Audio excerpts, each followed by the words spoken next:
చాలామంది ఏమనుకుంటారంటే house wife అంటే ఏం పని ఉంటుందిలే అనుకుంటారు. ఆ రోజులు వెళ్ళిపోయాయండి.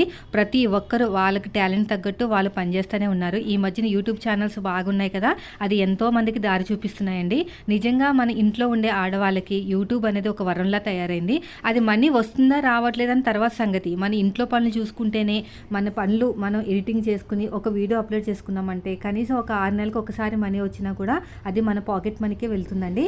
అయితే నాకు బయట జాబ్ చేసే కన్నా యూట్యూబ్లో ఇలా ఇంట్లో పనులు చేసుకుంటూ యూట్యూబ్ ఛానల్ స్టార్ట్ చేసుకున్న వాళ్ళు చాలామందిని చూశాను. అందులో నేను ఒక్కదాన్ని. స్టిచ్చింగ్ చేస్తున్నా కూడా 10 మందికి నేర్పించాలనే ఉద్దేశంతో మా వారు నన్ను బాగా సపోర్ట్ చేశారనమాట. అప్పుడు స్టార్టింగ్లో చాలామంది వచ్చి నాకు డౌట్స్ అడిగేవారు. వీడియోస్ రూపంలో చెప్తే బాగుంటుందని చెప్పేసి మా వారు ఐడియా ఇచ్చినప్పటికీ అప్పటి నుంచి నేను యూట్యూబ్ ఛానల్ అనేది స్టార్ట్ చేశాను. యూట్యూబ్ ఛానల్ స్టార్ట్ చేసిన తర్వాత కొద్దిగా కిక్ వచ్చిన తర్వాత అంటే కిక్ అయిన తర్వాత చాలామంది ఎన్నో రకాలుగా నన్ను అవమానించారండి. అవన్నీ దాటుకుంటూ ఇక్కడ దాకా